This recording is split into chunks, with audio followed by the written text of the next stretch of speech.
Yo, this is KD, And this is David. and we are the K&D Exchange, where we exchange music, and as a result, we exchange ideas, bridging the gap between old and new, with all original music produced by. Enjoy.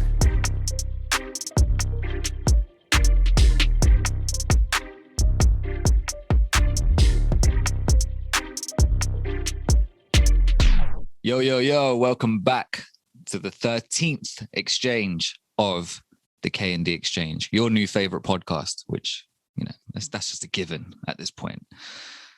You are joined by your hosts, KD and David. David, what's new? What's happening?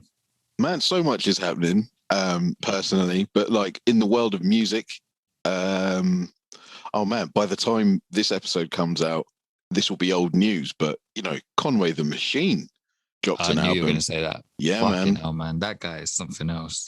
Do you know, it's nice to be surprised by the music on his sort of hip hop album. It's nice that there was a lot of variation on there. There's a song called like something Abigail on that song, on that album, and it's Okay. Yeah. boy, that is fantastic. And then so that's opened the door to a lady called I think Love the Genius, but she calls it like 7XVE. So I'm like, what, 7 times the genius? Like, low the genius? What's going on here? And then, oh my goodness. And then, like, my brother finally put me on. I said to him, look, Joe Budden, what album shall I listen to? And he was like, go the most recent, so Rage in the Machine, and then just work your way back. And yeah, man, I'd agree with that. Rage in the Machine, boy, what a way to end an album. It's probably one of the best endings to an album What I've song is it? actually It's ever called heard. Idols? There's Idols and I Want to Know. I Want to Know and then Idols. Okay. Wow. Yeah. I remember when that came out. Yeah. They used to get played quite a bit. Actually, that's really nostalgic. Even hearing the songs in my head, like Uncle Joe. Uncle Joe, yeah. There was some other ones as well. The one where he had the kind of the Jay-Z flip. Yeah. I can't remember the song, but I love that song. Yeah. Joe Budden, almost forget that he had actually a good body of music, Yeah. Because of what he kind of does now.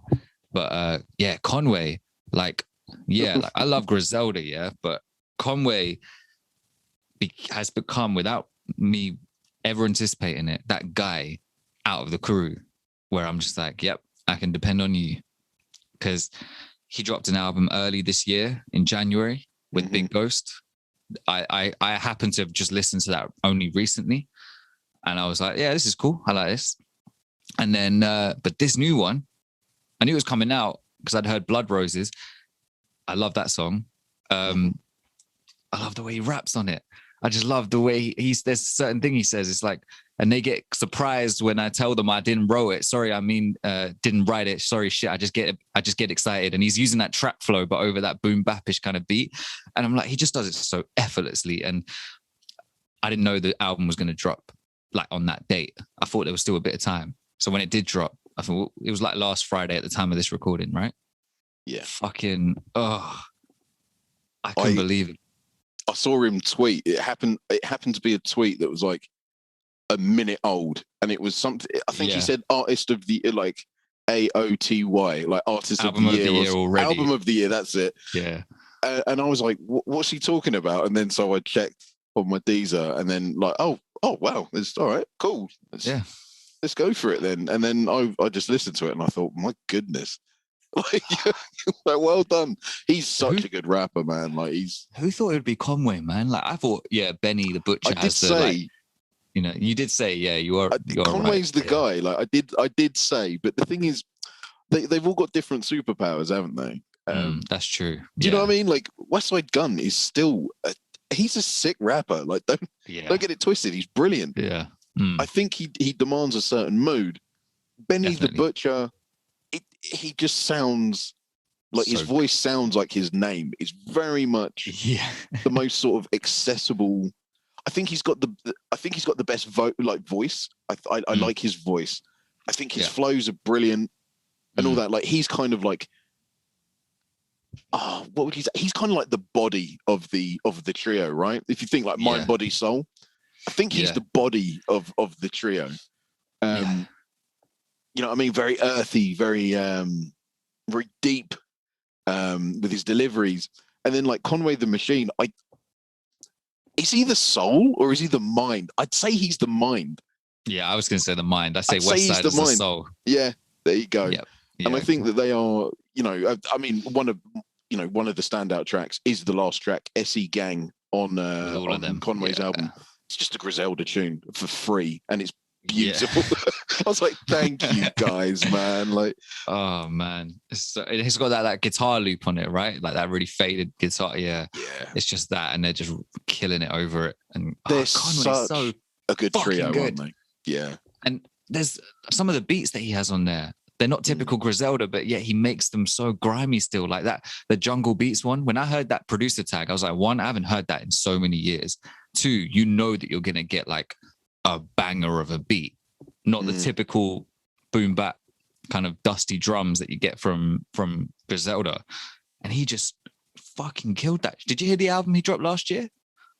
Yeah, I did, but it's so when you get to like my age, what happens is like I select what stays in my head, but I have to. That comes at the cost of ejecting some stuff out.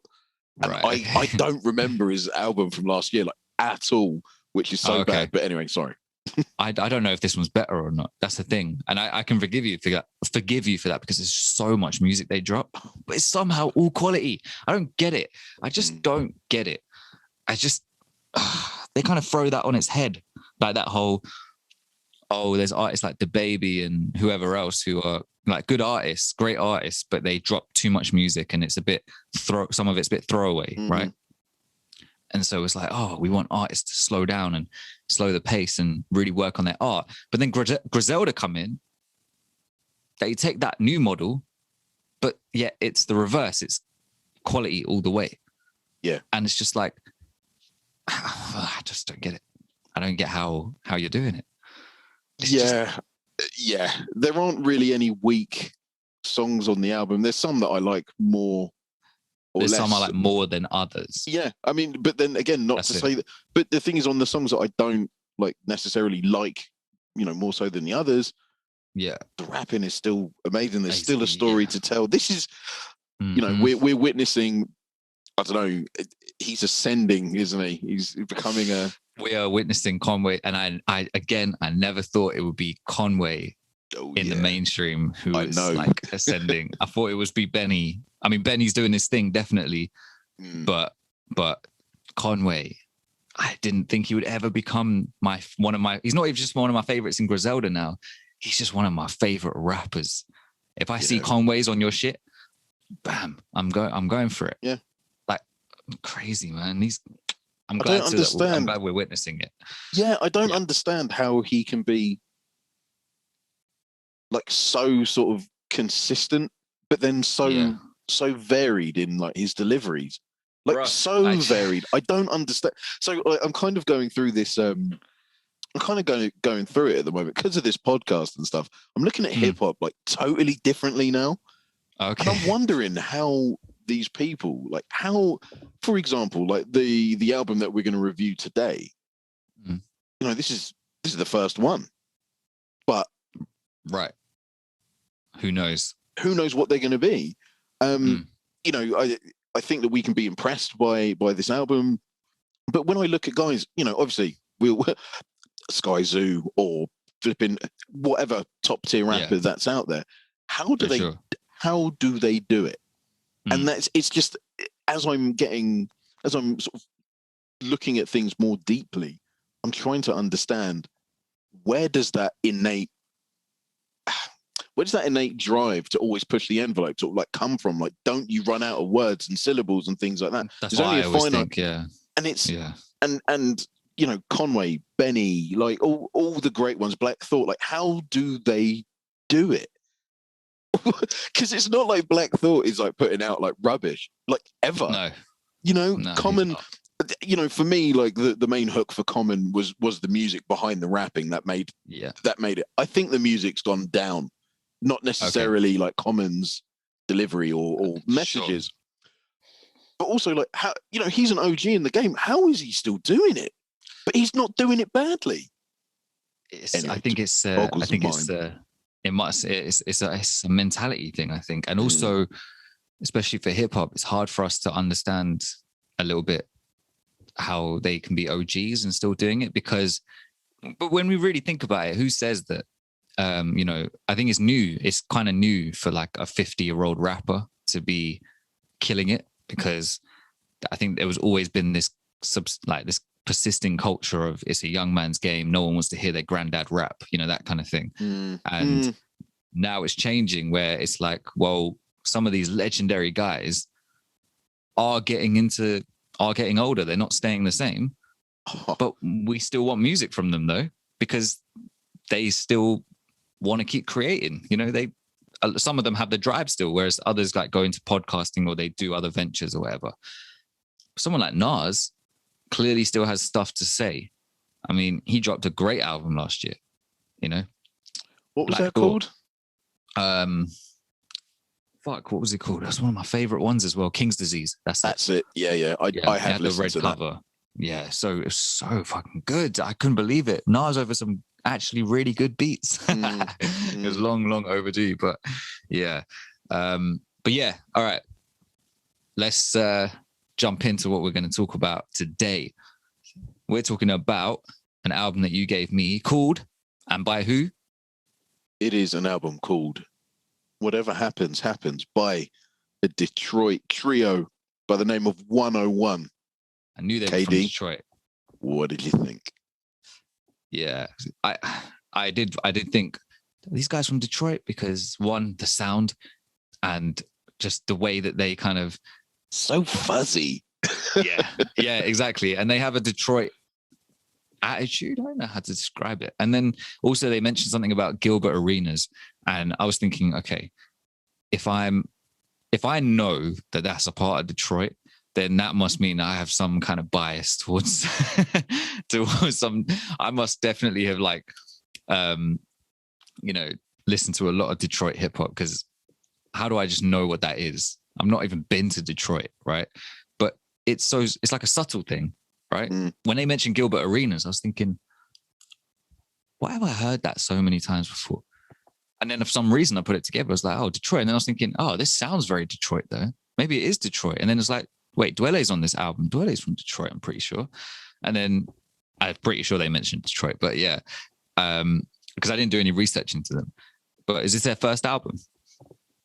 Nice. Okay. So when I first listened to it, I mean, just from the cover, I was thinking, okay, this looks like it's going to be good. And then I remember the first song comes in and it's like got that hard beat and everything like that. Mm-hmm. And they're really like rapping, as in it's not like Clear Soul Forces where it's like multi-syllables over the top of your head, just like rap. It's like straight up to your face as if they're in front of you in a cypher. Just they have a hard beat and they're kind of just rapping punchlines to you and stuff. And at first I was like, okay, yeah, it's cool. And then on the second listen, it was like, okay, yeah, actually, yeah, no, that beat knocks really hard. Okay, yeah. But by the third listen, I was like, yeah, this is sick. I don't know why. I don't know why it didn't hit me straight away off the bat. I think there must be not a bias, but like this feeling of, because they're new and because again there's so much music out there, like your tolerance is like you're a bit lower. So it's like, okay, I've heard this kind of thing a million times before. All right, okay, another rap group. Okay. And I shouldn't be thinking that, but it's like, I think it's just a subconscious thing that happens. But then as the album goes on, I feel like the album gets better as it goes on. Doesn't it just? Yeah, it gets better as it goes on within the album. And then also as I listen to it again. So like, yeah, so obviously intro really grew on me. There's so many good lyrics in this that I couldn't write them all down as well. And like the Obama one, like that's my 44. I make the gun pop. and it sounded like the beginning of Poison, like that was sick. I was like, oh shit. And then what else did they say? If black people got their act together, there'd be no need for white people. There was something along those lines in one of the songs. Then there was another hard bar about, oh no, there were so many good ones. I just can't remember them all, but yeah, there were just so many. I was just like, shit, yes, sick. What like sick struck turn me, of phrase. What struck me was just how socially and politically like aware they were, I guess. Yeah. You know, a lot of no, okay, cool. Actually, let me sort of try and rephrase that. Like, what surprised me was how they were able to convey what they were feeling and what they've seen, you know, in society, and they conveyed it so well to me. Like personally, like it felt like, well, hang on a minute, like you're like addressing me, like in the room, sort of thing, you know. And right. it felt very. It just gets better and better with every listen. This album, For sure, I think man. they strike a chord between, you know, sort of like flexing and actually having something to say. Yeah, I was going to say that they have this really nice balance with not too much. Well, it depends on what type of album you're trying to make. 'Cause it's not always too much of this or too much of that. Like, you know, like we talk about Royce, like old Royce stuff was very much like 20% personal shit, 80% I'm better than you, and it was fine. But depends what you're into, right? And so but this was like well balanced across the board, and it was, I think you're right. Yeah, it's like they'll have this certain parts where it just makes you be like, yeah, I'm with you on that. I believe that too. Then there's like a part in a song where he even says, I don't mean for it to get too deep, and he's talking, but this and this happened. Like, oh, I got a phone call that fucked up my day. Did you hear what happened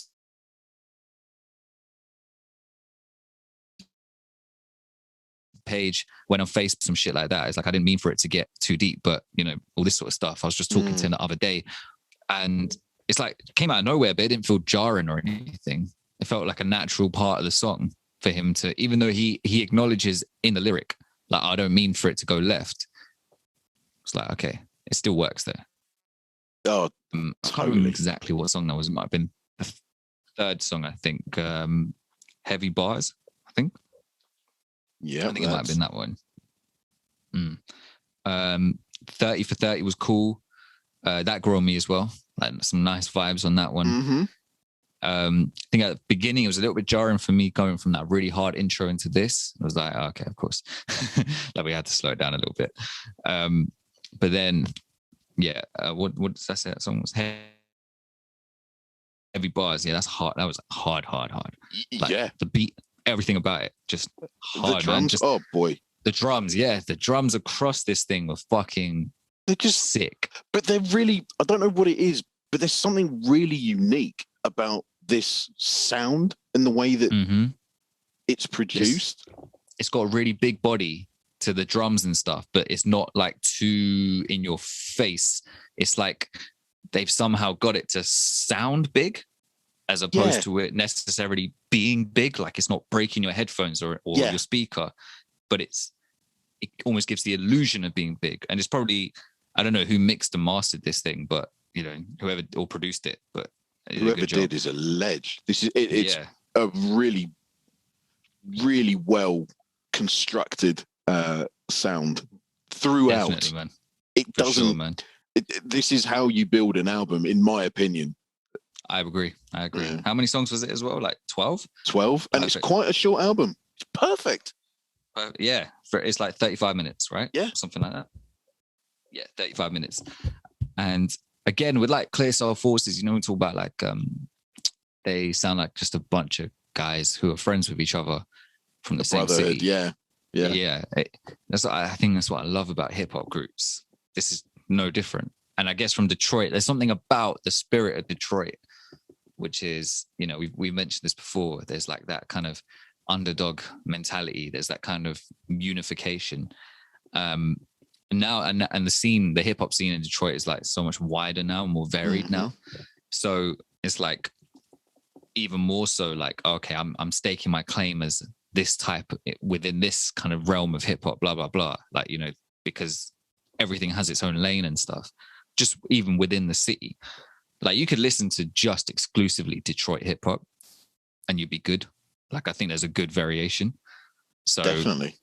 And there's just this album reminds me of when, like in 2009 or 2010, when I first started coming across artists like Elzai and Black Milk and Danny Brown and who else, like Apollo Brown and Guilty Simpson and people like that. And I remember, because Black Milk and Elzai from Detroit as well. And I remember thinking like, these guys, the way they, like Black Milk's production, so fucking good. He can rap as well. Like he's got better as a rapper as well.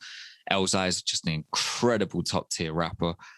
And then I started to realize that people from Detroit, for some reason, are just sick rappers. I was like, okay, that's fine. But yeah, this reminds me of that. It just, that sound of it, you know, it's very, and Jay Dilla's from Detroit as well. He's, you know, that soulful kind of sound as well. We All We Got, that was cool. And then the next one after that. Oh, I can't believe you're just going to breeze past it. I love the sentiment of We All We Got. That's the anthem of 2021. If ever I've heard it, we are all we have.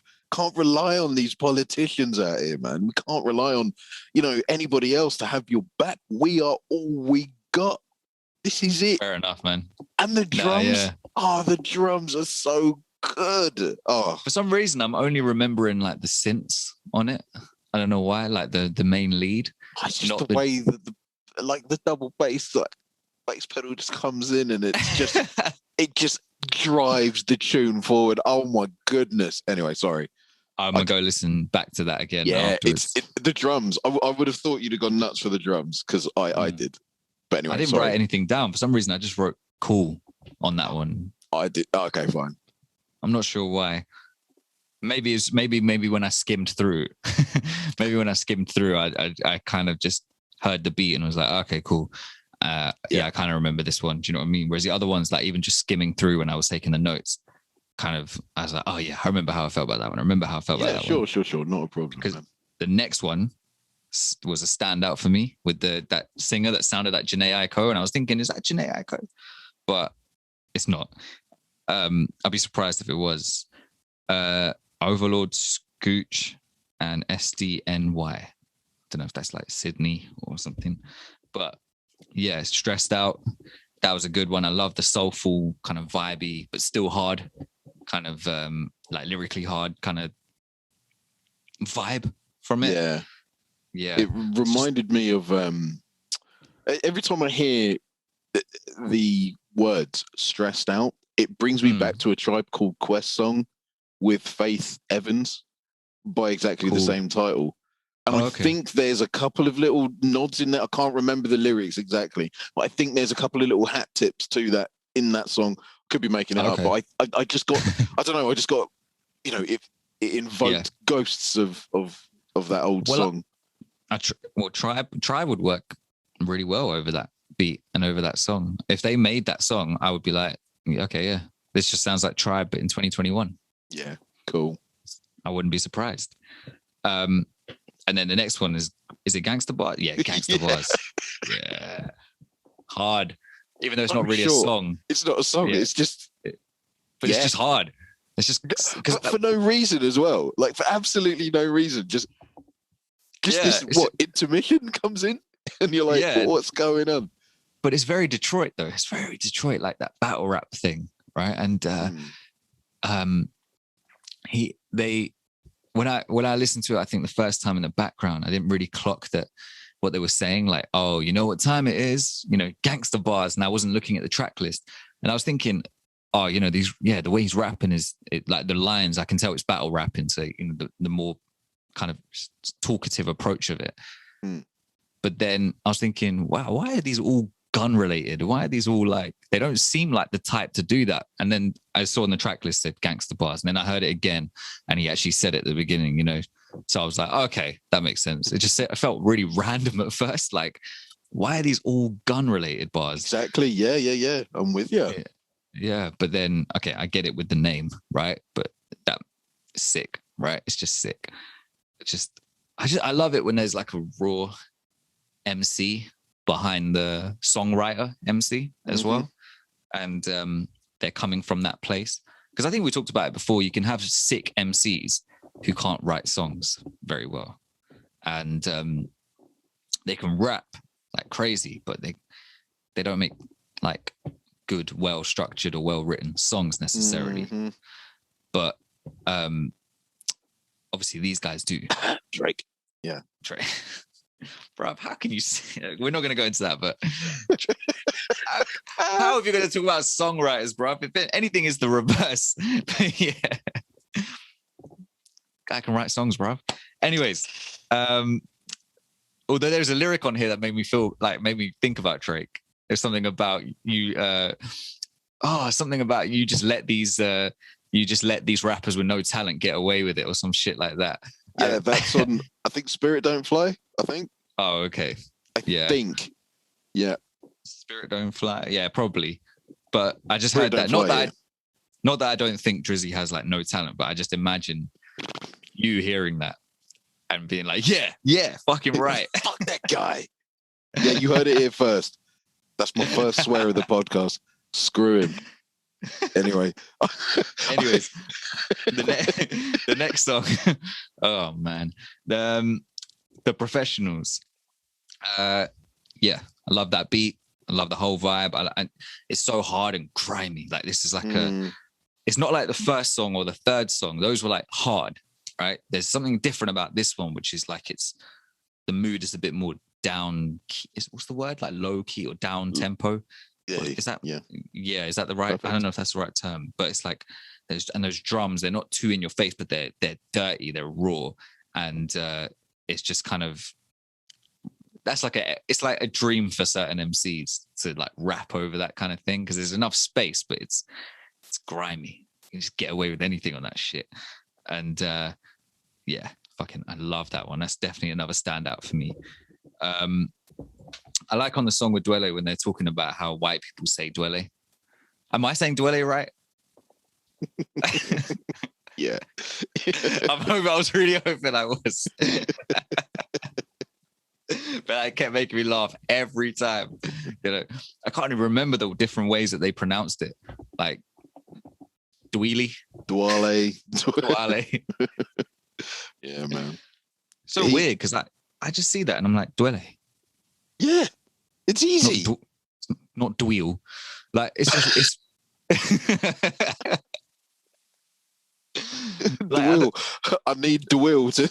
I need to change Dweel on my car. Yeah, Dwele, take Dweel. But yeah, it's just yeah, it's interesting, isn't it? Like the different, because it must be a mindset or a mental thing, right? Just how you read and how you perceive the language.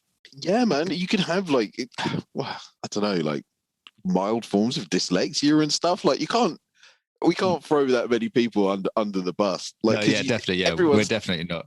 Everyone's different. Like, you know, I guess like if you've made it in some way, it would get annoying after a while. Like people always mispronounce my surname. It's got a D at the end. The D is silent.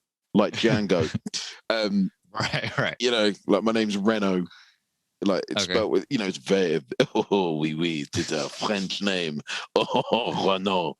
But yeah, like I've had Rhino, Romano, Renoir, Renaud, because that's how it's spelled. Like stuff like that. Renaud, yeah. I mean, which is fair enough. I mean, like if you don't know, you don't know. So you know, but that's my thing with like names is I think when some people talk about like saying their name correctly, I think some people on the other side of the argument get over defensive a bit too quick and they misinterpret what's being said. We're not saying that you should just know how to say our name from the jump, you know, especially if it's like a 4-syllable name and it's not from your country, you know, you're not used to seeing that. Fine. But it's annoying when we keep telling you what it is and you consistently get it wrong, or then you ask us for an alternative. Like, no, bro. That's contempt. Like that then becomes, you know, ignorance then turns into contempt. a willing contempt. If people can't be bothered to learn your name, it's just all right, fine. I'm just gonna, I'll just call you John, even though your name's fucking Sarah. Steve. Yeah. That's even worse, isn't it? Yeah. It always reminds me of this Key and Peele sketch that they did. And I can't remember which one it is, the taller one with the bald head. And he's taking a class, but he's from the ghetto. And this is like a really sort of privileged class. And this, he's like reading out the register and he's like, hey, yo, Aaron, why don't you come up here, boy? You know what I mean? Like, and then like the next kid's called Blake and he's like, Balake, I need to know what your status is, man. Balake, come up here, And they're just like, dude, my name's Blake. It's like, it says here Balake. Yeah, because that's literally how it is. When I went to school, I was like, it was predominantly white people, right? So it was like, I had to go through this all the time. I knew when my name came up in the register because they stopped, right? Like the flow would stop. And I'm just like, for fuck's sake, man. Like, and then it's just be embarrassing. And they're the teacher. Yeah. But they're the one, instead of, look, if you see my name written down, you've seen my surname written down, right? We're not going to say my first name, right? But my surname, you've seen it written down. How would you say it? Matharu. Yeah. You wouldn't say. But that's experience. I knew a dude like way back in the day and he had the same surname. So he like, that's experience for me. Fair enough. Which also ties into what we were saying before, because these guys are saying, when white people say Dwele's name wrong, right? It's because it's like they're not used to it, seeing that, right? Fine. Yeah, it's fair enough. But you wouldn't read Matharu and say Macaru. Like macaroons. Yeah. Sorry. Yeah. Oh, that's not. Oh man. Legit. That's your new name from now on, man. MC Macaroon. Love it. But where's the CK? And you're the one at the front. You're at the front teaching the class, and you've made that mistake. It's not even written down. It's typed. But it's really easy. Like your first 4 letters of your name is an entire subject. Exactly. Like, so how are you getting that wrong? And then like Aru. Yeah. I mean, like it's 4 letters. Like what's anyway? Thing is, if you say Matharu, fine, whatever, man. And actually, funnily enough, that's quite common. That's quite a common name amongst like Punjabi people. So to us, it's like whatever. Sometimes it's spelled with a U, sometimes it's an O-O. Now, it's okay if you say Matharu. Technically, it's Matharu. Technically, I could go even further and actually put the accent on it, right? But would you say the H in like if you were to put the accent in? Would you say the H? Would it be like a Mataru or is it? It'd be kind of Mataru, right? Mataru. There you go. So you lose the H. I haven't said that for a long time, so I got it wrong. But yeah, it's like I'm not expecting you to go that far. I'm reasonable enough. But CK, when it's a TH, like this is the thing. This is what I used to think happened when I was little. Is my theory behind why this kept happening was that they were trying to overcompensate, and that was my first kind of introduction to realizing that. You don't need to overcompensate. I'm just a human being like everyone else, right? I'm just a guy like everyone else. I am reasonable too. I understand. I'm not expecting so much. You don't have to be so kind of particular around me. Like, if anything, that makes me feel more different. Just try and say the name. And if you just say it phonetically, and I say to you, oh, it's actually blah, blah, blah. Cool. Just say that next time. You don't have to try and remix it like, oh, that's a foreign name. Maybe it's a trick question. Maybe. Listen, dude, it's to do with experience, man. It's to do with experience. If you haven't experienced something and you come in blind to something, it can either go one way, it can either go well or badly. Like, I bet you were like the little kid in the back of the class, like little hand raised, just like, please miss, yo, just call me KD in it. I didn't talk like that. 12 years old, you. Yeah, man, KD in it, just easy in it. Get me? I'm an MC. I was too shy to ever. Fair enough. Like that. But and at 12 years old, I don't think I was like an MC. So as in, I wouldn't have had that confidence. Yeah, at 12 years old, who really is anything unless you're true, like a child star or something? But To be fair, yeah. So I've fallen into the kind of trap of I've got my nickname, right? Because I hate it when people try and ask you for a nickname, and I'm just like, oh, I do actually happen to have one, but in principle, no, you should know my name and you should learn it. But I do actually have a nickname I do like, so just call me that. But in principle, I tell other people, like, don't let them, give an alternative for your name and shit. But yeah, it's just funny. That reminded me of that, them doing the whole Dwelle thing. Because that's the thing. If you say it wrong, it's fine. It's just when you do it repeatedly because you don't give a fuck. That's just irritating. Yeah, that's just rude, right? But yeah, so that was a good tune. The next song, which is Anointed, that song has been in my head all day. Really uplifting. I really like that one. Really like that one. Yeah, there's a couple of good lyrics in there. Oh, I haven't got the lyrics up. Damn it! It's one of the ones that doesn't have the lyrics on it. Oh, there's a couple of really good. There's a couple of really good bars in there. Yeah, I think I can't remember them all though. The thing is though, each member of 101 has standout moments in this album. They really do. There's like a real sort of, equality of quality throughout this album, right? Sure. Like their personalities come through, their sort of hopes and dreams and individual experiences come through. And it's just, you put all of that into a pot, put some lovely beats in it, stir it together, and you get Anointed. You get this album. Beats. It's unbelievable. Anyway. Yeah. I really like. I think that's just a good grand statement for their whole kind of vibe, right?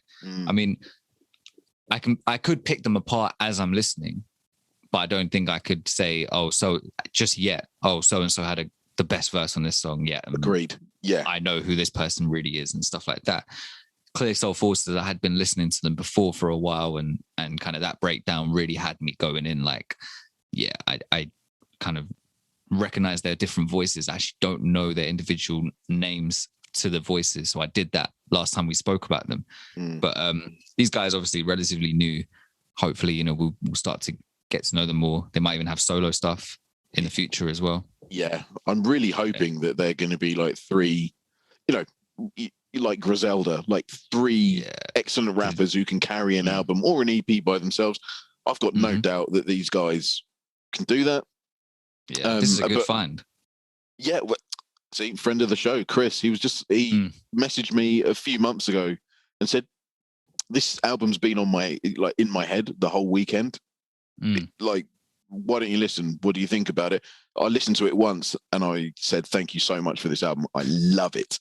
Just the one listen all the way through. I was like, this is great stuff. But yeah. Trust me. Yeah, I haven't even, we even got 3 songs left, but it's such a concise, short album. It's so short. The beat on the next song, I think that's the one with the most kind of the more, I want to say like contemporary kind of sound to it. Spirits Don't Fly Here.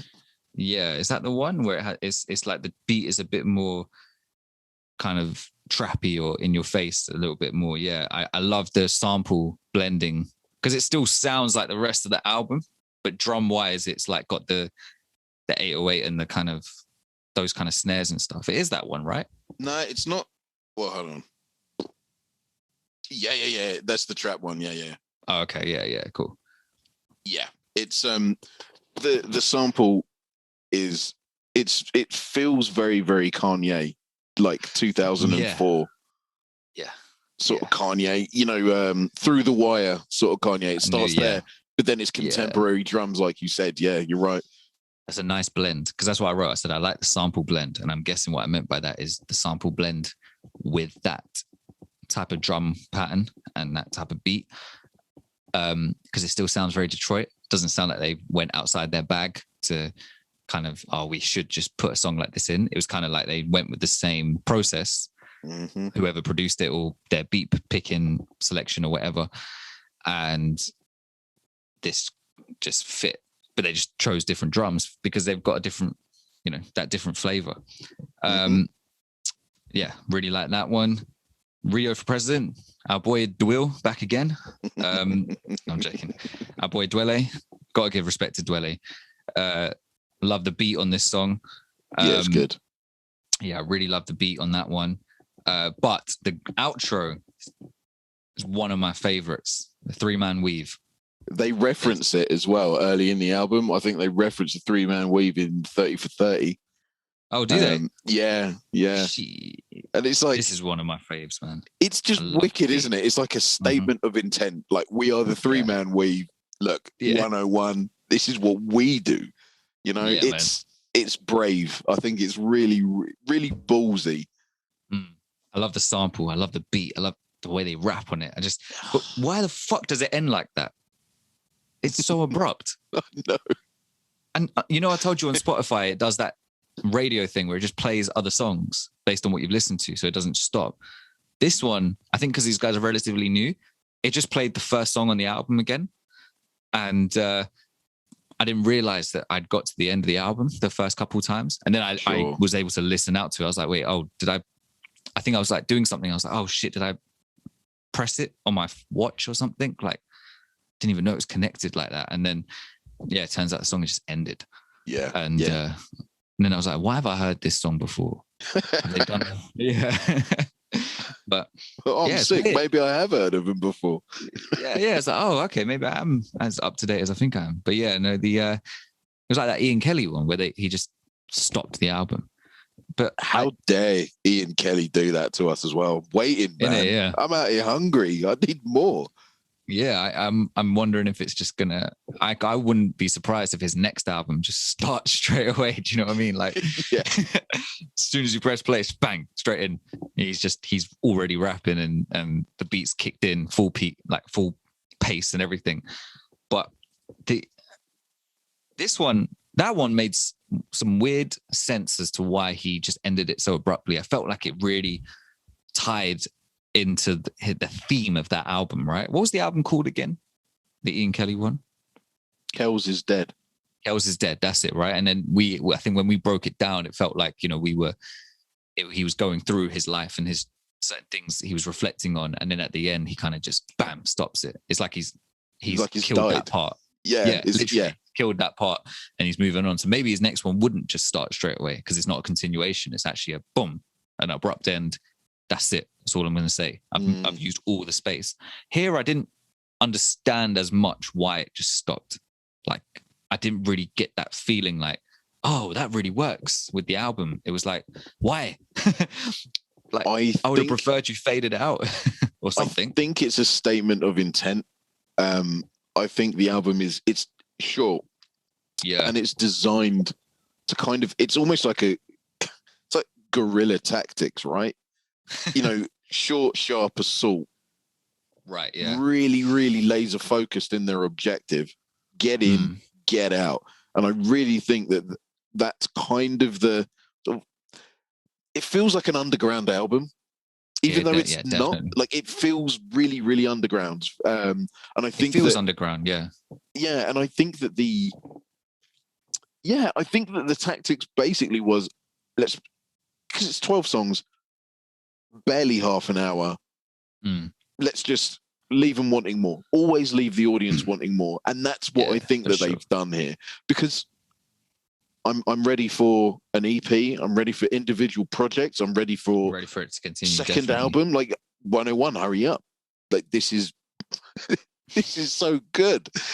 Oh my goodness! I'm really happy that you liked it.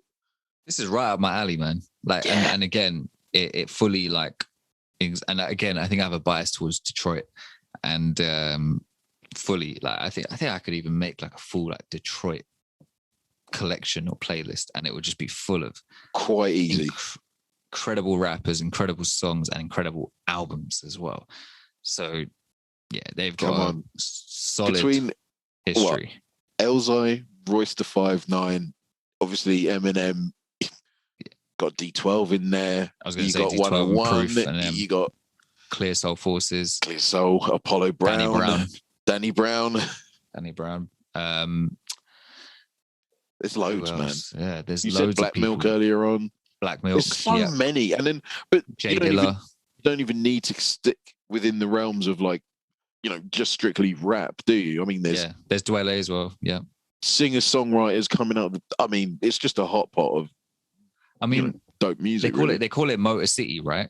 So it's like, and wasn't Motown like from that region or something like that? It was like the birth. I remember seeing something about that, like that Motown is either for a Michigan thing or a near like Detroit thing when it started.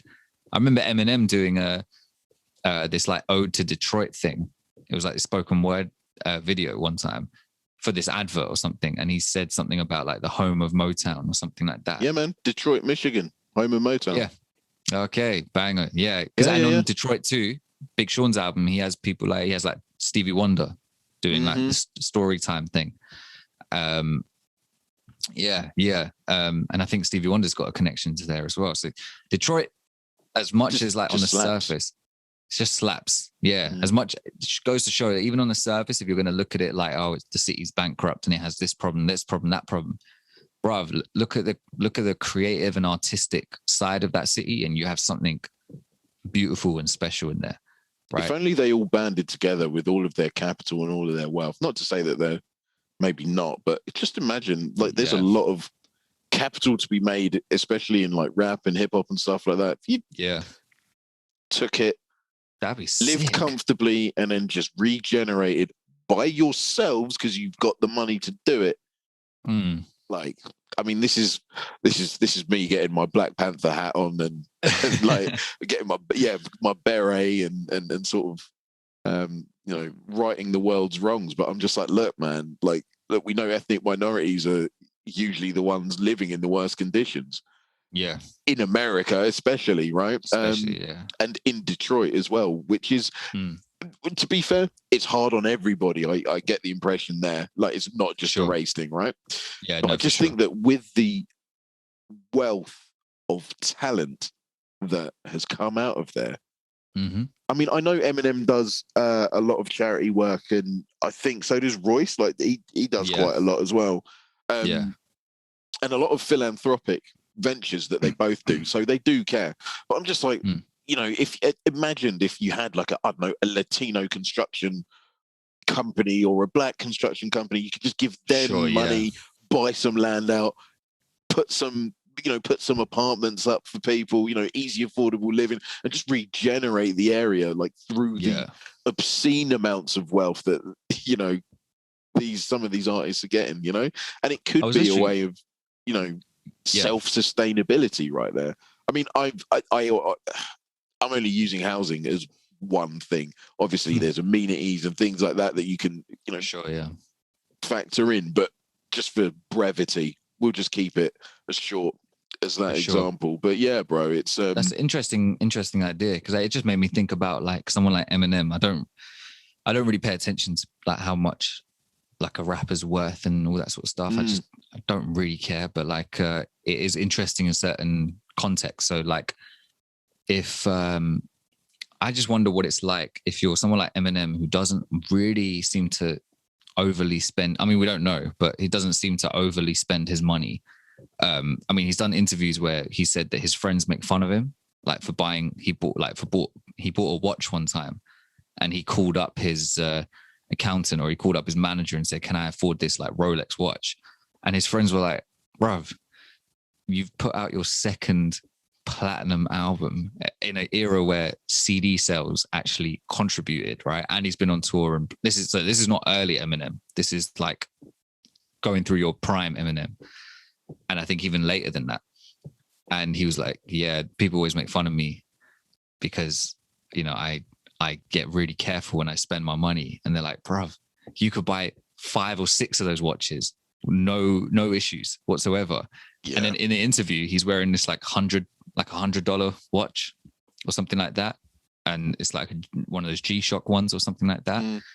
And it's like, because the interviewer is saying to him like, "Oh, you don't seem to wear a lot of chains and jewelry and stuff." And he was like, "Yeah, I kind of have a kind of I don't really think about money like that. I have a bit of a hard time just splashing out and spending money like that. So I was wondering, like, I wonder, one, what it's like having all that money and being so kind of blasé about it.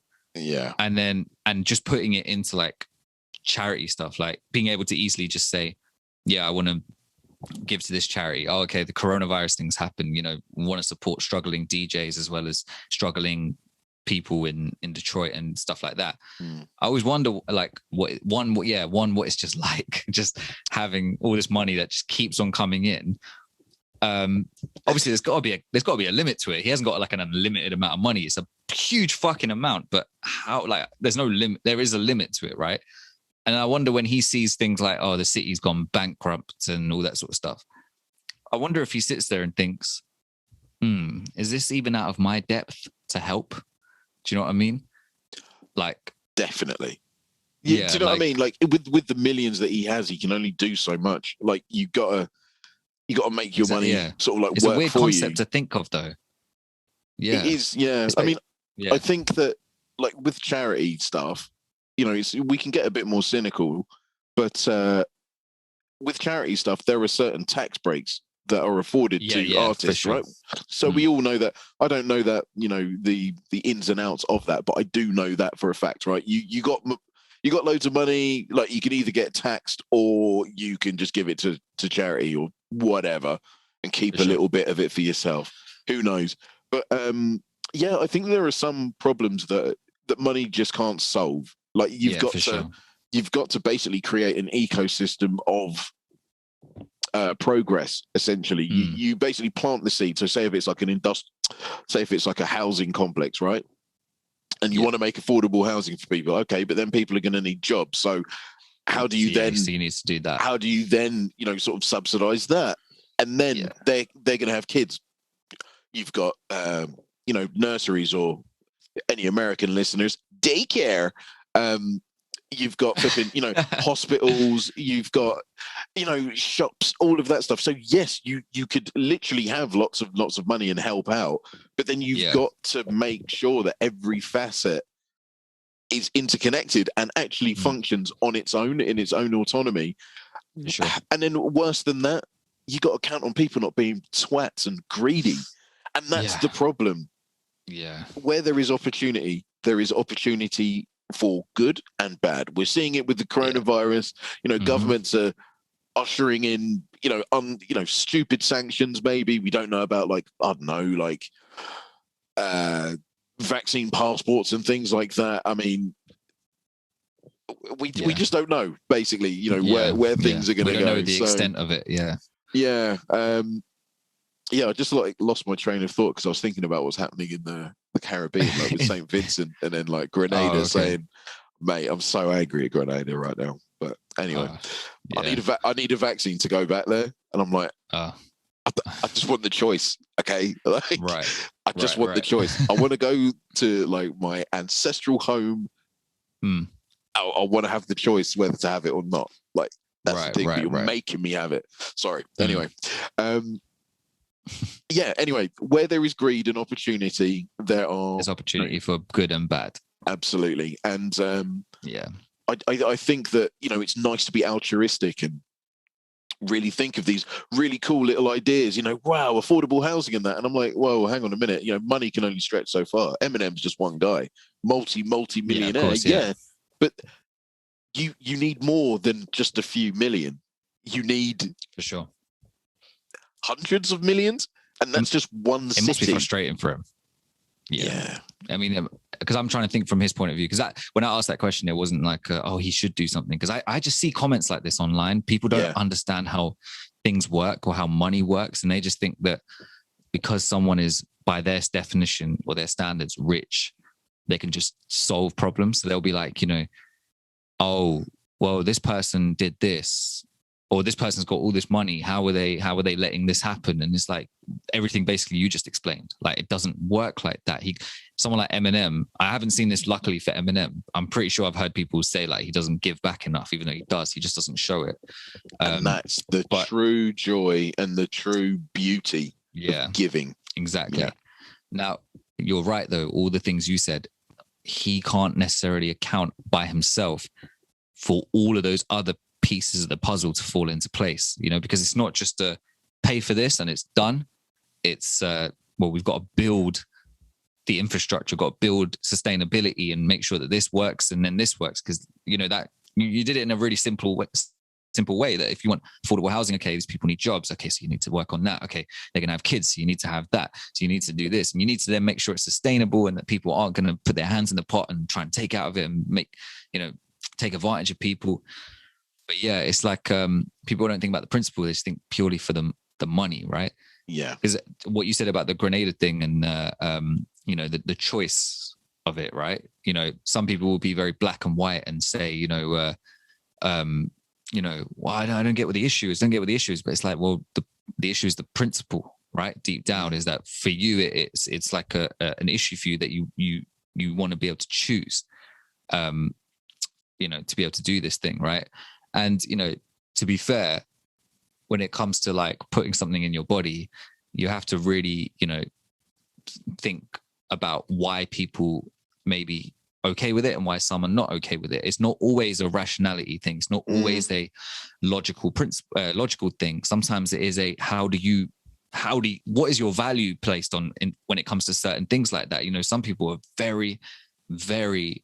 Imagine someone who's a hypochondriac and who's super OCD and super anxious and everything like that, and super kind of, you know, add in another trait like, I don't know, has trust issues, you know, which extend towards things like the government and things like that. You know, the idea of, you know, having them kind of tell you have to put something in your body in order for you to then do this and do this and do that. Mm-hmm. Yes, you could rationalize it out with them. Cool. But again, it's like arguing religion with people. You have to understand why they are thinking or feeling this way. You know, what does it make them feel as well? You can't just go straight for the brain. You got to go for the heart as well, right? And the emotional part, yeah? Like, regardless of where I stand on it, I sometimes, you know, when you look at the conversation, you're like, oh, come on, man. Like, you're doing the wrong thing. You're going over someone's head, right? You might be saying stuff that I agree with. I might be on your side. You're just saying it the wrong way. Yeah. You're you know, quote unquote attacking the wrong part, you know? Don't debate of the right argument sort of thing. Yeah. Yeah, exactly. Don't debate this. I when I studied Nietzsche at uni, I remember our lecturer talking about why people like Richard Dawkins and stuff was so stupid, because he explained this whole principle that someone like Nietzsche had, right? Which again, it opened my mind up so much. And then at the end of it, he was like, and that's why someone like Richard Dawkins is such a fucking idiot. He kind of said it to himself, almost like he'd been wanting to say that, right? Or it just came to him like, oh, that guy's such a fucking idiot. Because what he's referring to is someone like Richard Dawkins goes up to religious people and tries to debate logically about something like religion. Yeah. That's not going to work because it's an experience, isn't it? Exactly. It's like we talked about on our, I think maybe our Little Nas X discussion, right? Yeah, correct. It's you can debate it rationally all you want.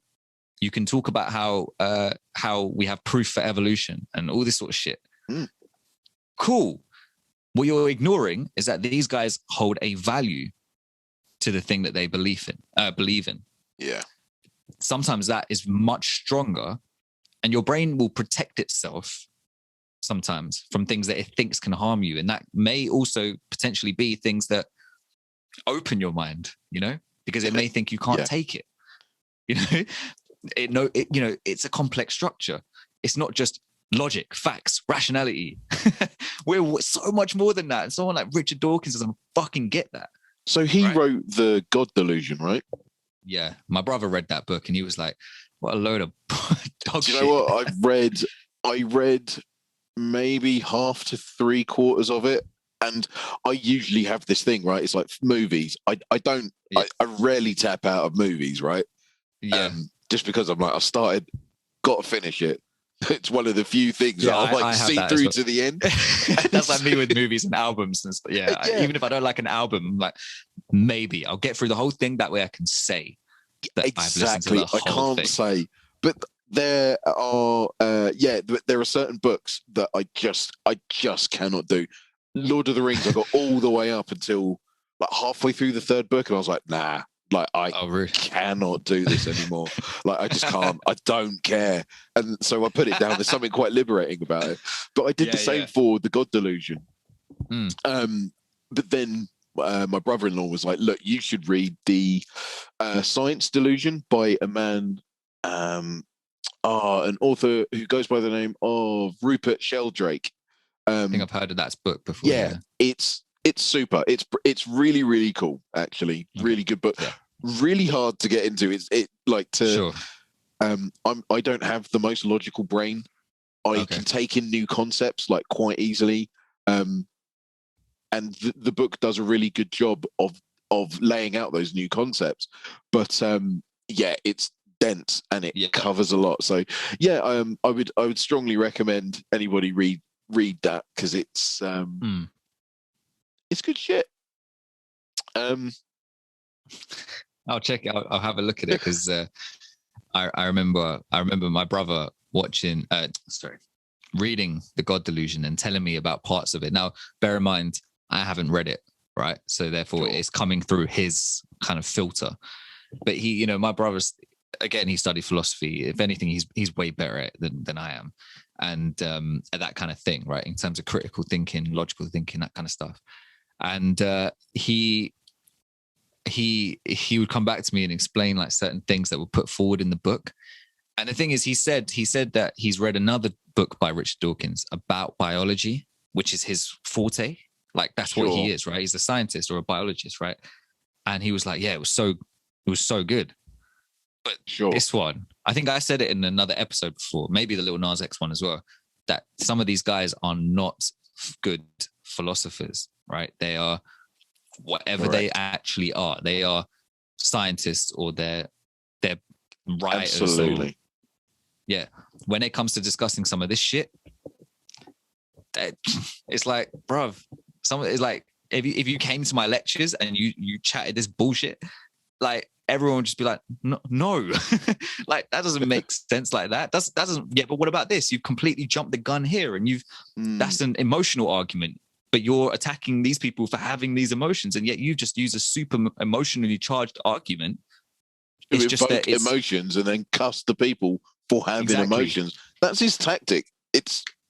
You can see through it. Like, I'm not impressed by him at all.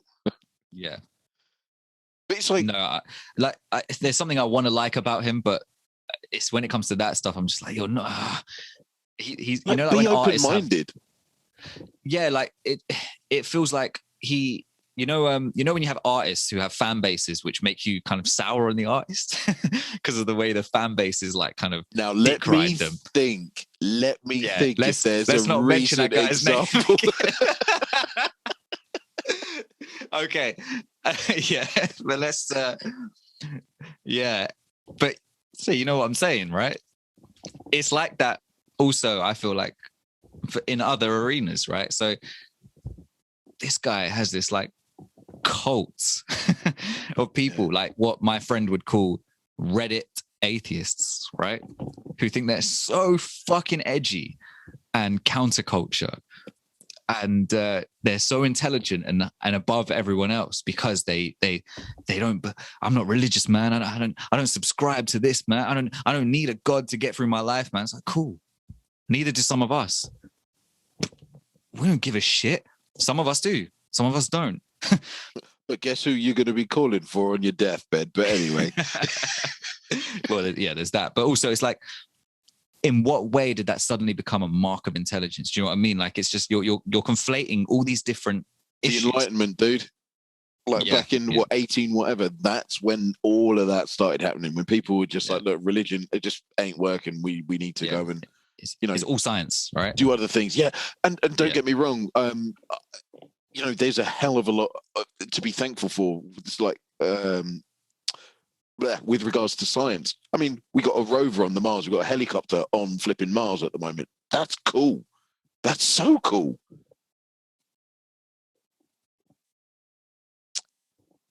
Oh, you disappeared. Yeah, you're back. I was just saying, got a helicopter on Mars. You cut out. You cut out. But at the moment you said oh shit, what was the first thing you said? And then all I heard was there's a helicopter on Mars. Oh yeah. So I was just saying, science, we've got so much to be thankful for when it comes to science. Yeah, we've got a rover and a helicopter on Mars. We've got, all these images of the furthest reaches of the universe. And it's just, it's absolutely we've got medicine, amazing. We've got technology. We can all stay interconnected during the pandemic and things like that. Like we've got deep sea diving. We've explored the Mariana Trench, like just cool stuff like that, right? Mm-hmm. Science is incredible. But I remember reading a book, Angels and Demons by Dan Brown, and there is one line that always stuck out to me, and it was, I think Robert Langdon says, "Yeah, but God's in the science," and I was like, "Oh my goodness, that's so cool." All right, fine. Like that is, I think I've heard that before. Yeah, I really like that sentiment. I like the sentiment too. There is. Scientific research and endeavor is about discovering and trying to, understand new things, but being open to everything. That's what being entrepreneurial with knowledge is. You have to be open to the prospect of everything. I mean, the fact that let's just take the solar system as an example, right? Mm-hmm. Our solar system, we're sitting here just chilling in the system that is known as Sol, right? We're just sitting here relaxing, just cool, right? There's an Andromeda galaxy, which I think in 5.2 billion years is going to collide into the solar system. Okay. And basically, we're never gonna get over there to see what is in that galaxy. We know it's there. But why is it so far away? Why can we see that? The universe is so much bigger than we are that our brains can't even comprehend it. What I'm talking about is pure maths. Mm-hmm. But why wouldn't there be something sort of above our understanding that could exist as well? Do you know what I mean? I know exactly what you mean. It's just because for me, like I don't know where I kind of fully stand now on. I like it'd be hard if someone asked me something like a simple question of, "Oh, are you religious?" Well, I'm not religious, but like if they asked me, do you believe in God? It's not a simple yes or no for me anymore. It's like it's not a straight up no, and it's not a straight up yeah, man, definitely. It's like kind of. I mean, I don't even know how I could know, right? And it's like, but I'm not. I heard someone say once, there was like a quote someone said, which was like when they wrote this article about, I can't remember what it was about, but they said that I think they were looking at near-death experiences or something, and they said something like, I'm not fully religious enough to just think that I know that there is more to life, but at the same time, I'm too imaginative to think that this is all there is, right? And it was that second part. I was like, okay, I know some people might take that as so if you don't believe in that sort of thing, you have no imagination. It's like, no. I think what the point of that statement is that way of thinking is just that there's so much that we, again, like you've said, we can't even see and we can't even take in, and that we just don't know. I think we because of like modernity and the Enlightenment and stuff like that, sometimes we might fall in the trap of kind of thinking that we have everything together, that we kind of know everything. But I mean, even core fundamentals about things like sleep and consciousness, right? We don't actually know. I mean, if you read about like sleep, a lot of articles will say that there's still so much we don't know about it and we don't understand about it. Yeah. It's like, what? That's like a fucking pinnacle of like our existence, right? We need sleep. Absolutely. And yet there's so much we don't understand about it still. You'd think that we just would have got to that point where we know it all. We get it. We understand how it works. Because sometimes I fall into that trap. I fall into that trap of thinking, oh, we just know everything right now. We can build this and we can create this and we know how this works. We have a system in place for this and we understand how this part of the body works. And then it freaks me out sometimes when I realize, actually, maybe everyone else on the planet is just a human being like me. Yeah. And maybe we just don't know about certain things, like I'm a big hypochondriac. So sometimes I always think if something feels wrong in my body or something's going wrong, I might think, what if I am the first person to ever get oh my God, this feeling? What the simian flu from Planet of the Apes? You're like, yeah. What if I'm patient zero? What? Yeah. So what if it's like I go to, because you know sometimes you hear about people going to doctors and places like that, and they get checked up, and they're like, yeah, we just can't figure out what's wrong with you. That's like my worst, one of my worst fears. Yeah. So I'm like, no, you guys in my head, as I've grown up, have always been like the people to just go to. They'll tell me what's right, and they'll tell me what I need to do. And then again, you get jaded by the world as you grow up, and you realize that there's corruption in these industries, and some people just are, again, human beings like you. They don't care. Some of them don't. And it's, that's one reason why I don't try not to give into my hypochondria, is because I don't even know if that's a real word, but it's my hypochondria, because I think, oh man, if I keep going to my doctor about the smallest things, they're just a human being as well. They might just get fed up after a while, and I might actually be shooting myself in the foot. And then that stops me from going. And then on the flip side, I'm thinking, maybe I need an automated system. But then I'm like, but I don't know if I trust a machine to fully understand me. Like, so I kind of need someone to talk to about this stuff.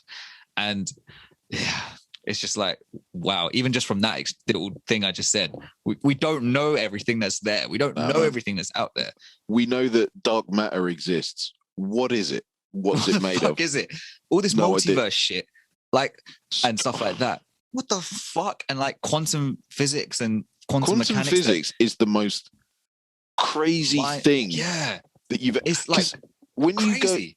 You go... when you... So it basically says that everything solid is actually made up of more empty space. Right. Didn't know that was a thing. Didn't know that was a possible concept. I didn't, quantum, mechanics and things like that. I've got friends that are like way smarter than me that could explain it. Like my mate James, he understands. He's like Rain Man and Stephen Hawking. He's just a very smart guy. He always has been. Sure. The Italian stallion. But like, just things that are just way beyond our understanding. Have you heard of the double slit theory? Yep. I was just about to explain it. Yeah. I mean, that thing. Yeah. So you apply consciousness to something and it has an effect. But then you've seen it. But you've seen it with people who, oh my goodness, like they've gone into hospital and people have been like, they've gone into hospital and they're paralyzed from the waist down. You'll never walk again. And they're like, no, what are you talking about? Like, I'm going to walk again. 4 months later, they're walking around. Yeah. Should be paralyzed. And it's the power of, they're just saying, well, no, I just knew that I would walk again. I just knew it with every fiber in my being. So what? Your consciousness has the power to heal permanent damage? Is that what you're telling me? I mean, it's crazy, awesome. Right? It's you've heard of people like going into hospital, like having the worst kinds of cancer that you've ever seen, lung and, bowel and whatever. A few years later, they're still ticking. They're ticking along nicely, stronger than ever. And you're like, wait, what's going on there? Because this is something my trainer said to me, and he's a fan of the show, so he's going to hear this, right? But he said that the first day I met him, he said to me, because obviously he does, so we do like body training and stuff like that. So, he works out my routines for me and stuff like that. But also a big part of it is what's going on in your head. And which is something I wasn't expecting when I first went to see him. And one of the things he said to me was a key principle that you should keep in your mind, you should keep in your head, is that your body is just a representation of your mind, right? So if you keep your mind healthy, your body will also, it's like easier for your body to be healthy too, and vice versa. It works in tandem, right? And this is something that my dad used to not explicitly tell me, but through through demonstration, he used to be like this. My dad was one of those guys who you wouldn't be able to tell if he was ill, because he would just get on with shit. And then he used to tell me when I was younger, like when I would start to feel ill, he would just be like, just act like you're not. And it's very simple. Like, obviously, it doesn't always work all the time. All this stuff we're talking about, this whole thing about, you know, if you get cancer and stuff, we're not those people who are saying, just be positive, bro, and you'll get over it. Yeah, definitely. This is rare. Yeah, we're not saying that. This is like what we're trying to say is that there's this untapped part of the human experience which happens. Definitely. And we don't understand it, right? And my dad, used to always say, like, just act like you don't have it. Obviously in simple terms, because I was a kid. And I remember always taking that with me, and it's just something that I just do now. And then I just get over, I don't realize how much I get over kind of symptoms I feel like I have, or aches that I feel like I have, because I just kind of refuse to let it kind of take over me or whatever. Yeah. But and we know that, though. We know that if you keep your body healthy, it can affect your mental health. It can make it better, right? Like exercise and stuff. Right. But I think it also works the other way around too. So when you create and keep a kind of a good or positive outlook on life, it can affect you sort of as well. Permeates through your body. Yeah. Yeah. And I mean, I think there's like a psychological hack that you can have as well, or a body hack where if you apparently if you smile, it might be like vary between people, but apparently if you smile, you can trick your brain into thinking that you're happy, and it will release the same kind of things. Obviously, it's not like the go-to, just keep smiling. It's not like that, but it's an example of how on the lower level, that sort of stuff is all interconnected. And it's just all this. I mean, look, that double slit thing you mentioned, why, like, if it's what they're saying, that, you know, you looking at something dictates that then suddenly it takes a certain form that is kind of works within your frame of what the universe should look like. Why does your consciousness have any bearing on anything? Well, that's the question, isn't it? Exactly. That's kind of crazy. What is right? Consciousness? I think it's kind we of... need to get through that first. Yeah, like, what is it? I actually think it's... because it's then tied into the soul of the individual. Like, what makes you. Like, watching my son, for example, I've seen him grow from 0 to 4.5, and he's always been the same little Don. Ever since the first day I met him. He lifted up his head, wasn't even 24 hours old. He lifted up his head and looked at me, and I was like, you're not meant to do that at this age. You're not meant to lift your head up so quickly. And he just looked at me, sort of took my face into his brain, and then just kind of slumped down and was like, okay, cool. And he's always maintained that. Like, he's always been him, right? Yeah, sure. And I always wonder, nature or nurture, what is going on there? And then I'm like, okay, hopefully we're nurturing him into quite a nice person. By nature, he's quite fiery, and he's very, very brave and brash and awesome, and we have to kind of temper that. But then when it comes to his consciousness, well, how do I know that he's conscious? Well, he wakes up, he feels pain or whatever, but then on a quantum scale, where most of it is empty space anyway, just by looking at something and applying your brain, why wouldn't you be able to affect things? And crazy, there are, it's a wide conception that humans only use 10% of their brains anyway. Lord knows what we could do with 50% of our brains. Right. Do you know what I mean? Maybe telepathy. Teleport. No, not telepathy. teleport. Teleport. I was going to say, like, if we had 100% of our brain, we could just zap anywhere we wanted. Phasing in and out of reality? Like, who knows? Maybe we could see in higher dimensions. Maybe we could see the 4th, 5th, 6th, and dimensions and stuff. Like, we can only, as I've said already, we can only perceive the 3 dimensions, right? Exactly. And our brains are so limited that our eyes only take in 1/trillionth of the information out there. So we have such a narrow bandwidth of perception that we don't know what the consciousness could do if we unlocked more of it. Einstein, smartest dude probably ever, maybe. Nikola Tesla, I'm not sure of his IQ, but I think, people posit that he could use 11% of his brain.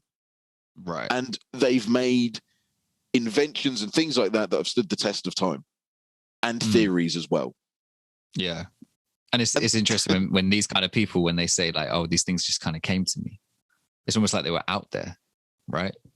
Again, maybe in the future it could be that even something like that could be explained. It doesn't feel like scientists are working on why did Billie Jean just come to MJ that randomly one time? Where did it come from? Right? I don't think they're putting their research, their money into that. Do you know humans have time traveled back and they were there? Some human has just wormed his way into that.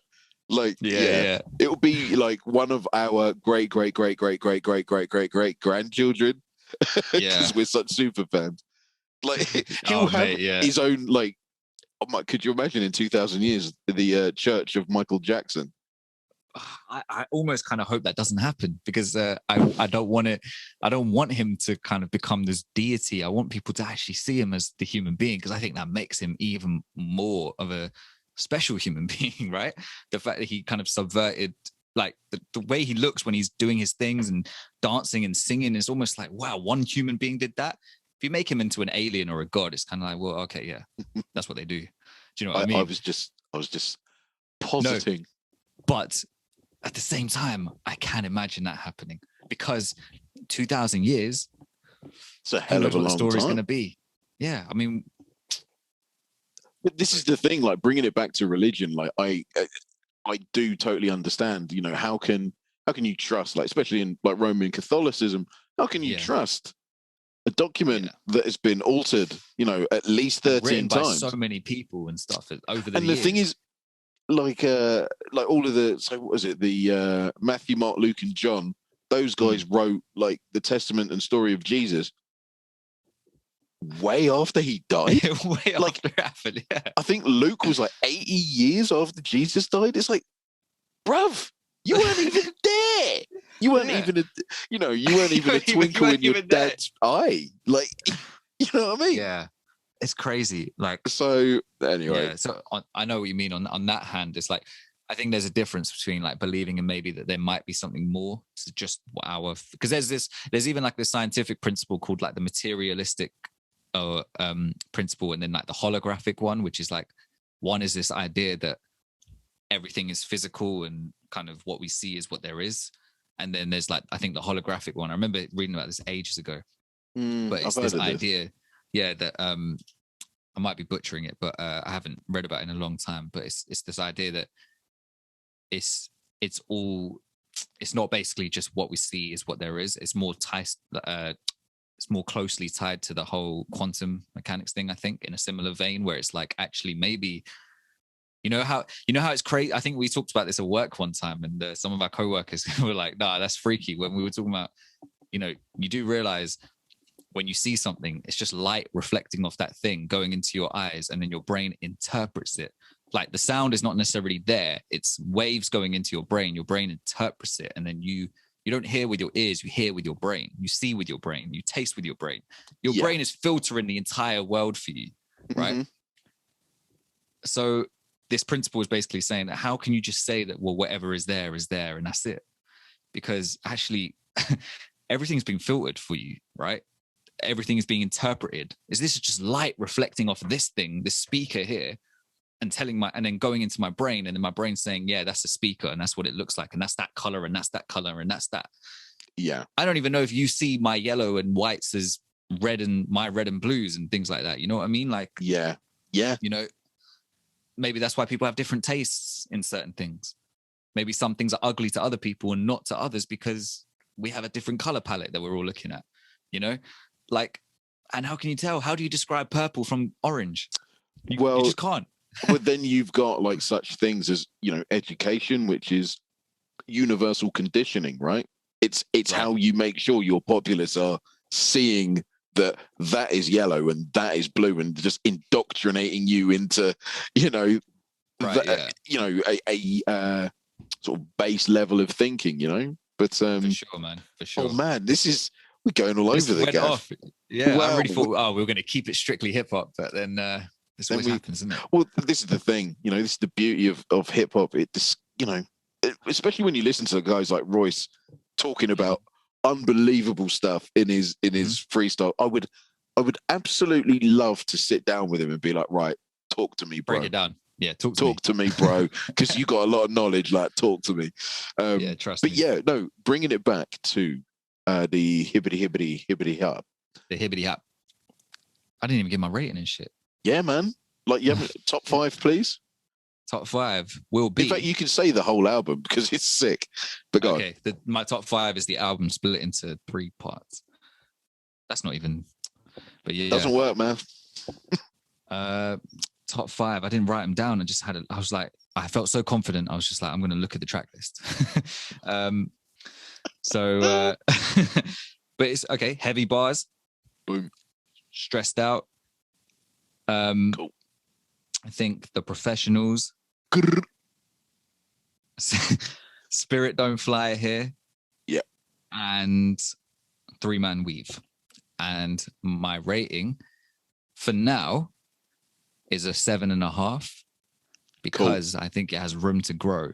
Because definitely, I listened to this about 2 or 3 times, and again, it's one of those ones where I'm like, I'm going to put it to the side, and I'll probably come back to it, and then it will sound even more fresh, and I'll probably be into it even more. Or maybe they'll drop something new, and I'll be like, oh yeah, their first album. Let's go listen to that again. You know, that kind of thing. Yeah, it doesn't feel like the type of album I would rinse out too much right now. If that makes sense.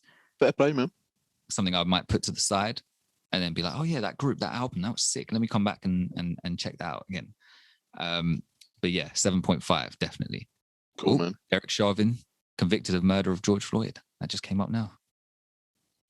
Yeah, I've been avoiding all that for my mental health, to be fair. Yeah. I just avoid the news in general. Yeah. there's that too. But then, like, when my family say, "No, Grenada are gonna do this," and I'm like, "No." Yeah. But anyway, yeah, and it's just like, I'm stuck at home. What can I do about it? Yeah, do you know what I mean? Like, just like, yeah, great. Yeah. You know, such is life. Oh man, well, 7.5. That sounds good, bro. Mm-hmm. That was a good shout from you, innit? And from Chris, man. Shit, yeah. Chris is the one. Shout out to Chris then. Yeah, shout out to Chris. Well played, bro. Thank you. Now, what am I going to give to you? Something good. Like... It'd be really nice to like review something good. Oh man, you ain't gonna be forgiven, bro. That's fine. I'm going for interest. But yeah, okay. I feel like I have one that I want to give you, but then I felt like I thought of one the other day, and I did the stupid classic KD thing where I thought, "Don't worry, I don't have to write that down. This is such a good idea. I will remember it." And now I'm sitting here like, I don't remember it. I don't remember it. But because I was thinking, part of my thought, I'm remembering the thought process, which was, it's not on the list. Maybe I should add it. Now I can't remember if I added it. So therefore, I could be looking at this list and it might not be on there. I think I will just give you. Yeah. This happens across the board in my life. So this is nothing new. I feel you. Yeah. I think I will give you. Well, I need to check if you've even heard this album before. You know Loki. Yeah. From the UK. Have you heard his album? Oh, wait. Okay. Do you want something like, you know what Loki's kind of music is like, right? So do you want something like that? Or do you want something like P Money?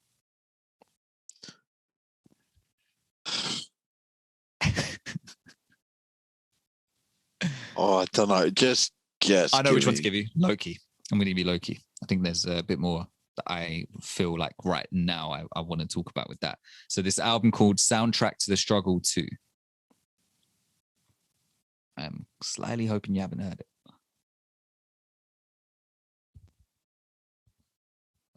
Oh. What's it going to be? Nah. For those listening, he's searching. Okay. Oh, yeah. I'm plan me phone. No, I haven't. Okay. I haven't. Okay, great. So check that out. I think there'll be a lot in there for us to discuss. and a lot that you'll find interesting. I'll be very surprised if, well, I'll just leave it open. We'll see. But yeah. If I hate it, I think I'm literally gonna.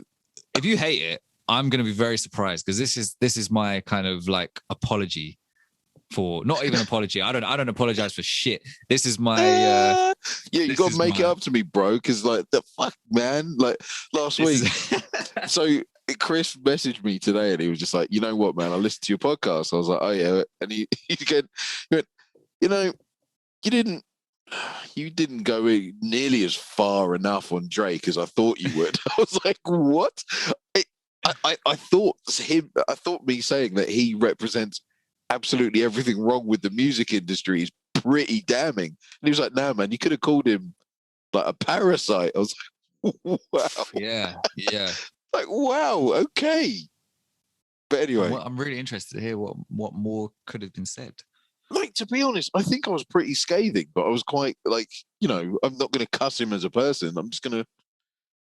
Anyway, coming back to him, like, I can't. He's a parasite. He's in my brain. He is a parasite, yeah. I hate the guy. Anyway.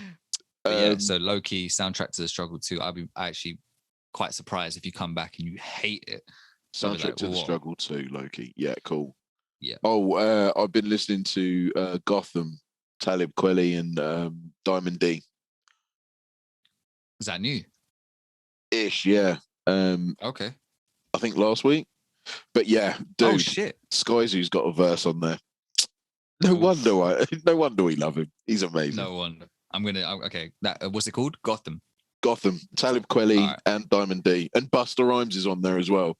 And his voice has descended, like it's even deeper and growlier, and he sounds amazing. Oh my even goodness! Possible, like, no, honestly, he sounds amazing. It's brilliant. Anyway. Sick, man. It's really annoying that like on Spotify and Apple Music and places like that, they don't have some of these types of albums like on the main page. And it's like, how much? Sometimes I just don't know that they've come out. You know what I mean? And it's just, it's frustrating. But yeah, cool. I'm gonna check that out as well. Since I don't actually have to listen to an album, but I'm gonna check out that one anyway. Yeah. Do it. I mean, more relaxed me. There's no. Oh, do you know what? Don't. Maybe I'll give that to you for. Okay. Yeah, actually, I'll save it then. Actually, yeah, we'll save it. It's worth it. There's a lot to talk about on that. And it's Talib Kweli. He deserves it. He deserves it, definitely. Yeah, he does. Sick. All right, cool. Man, I really enjoyed that episode, actually. Yeah, for sure, man. Really did. Really got into the spirit. For real. Last week was quite adversarial and I was quite combative. Yeah. This one was more open. Yeah, it's really nice. World a bit more, you know? Open up. Well, this is what happens when, you know, you get to review good music. Sorry. Well, as Nietzsche says, sometimes you need suffering. No, actually, you need suffering in order to get greatness, in order to get success and growth and evolution. You don't go to the gym and not tear your muscles, because fuck all happens then, right? Oh, man, I've been doing these workouts at home. Oh my God. I'm absolutely like, I'm in bits at the moment. I'm like, I looked at myself and I thought, this is disgusting. I need to change it. And now I'm just broken. Like I'm just a puddle of pieces. But yeah, man. Absolutely right. Yeah, we do need suffering. It breeds success. So yeah, man. Cool. Yeah. This podcast has been amazing. KD, it's been an absolute pleasure, bro. And to all of our listening audience, thank you so much for listening to us. We will be, in the usual places, man. We're going to release our whatchamacallit tomorrow. Stereo chat tomorrow. Mm-hmm. That's going to be fun. Thursday we'll be live, 8 o'clock. And I guess we'll see you then. Bang, bang. Peace.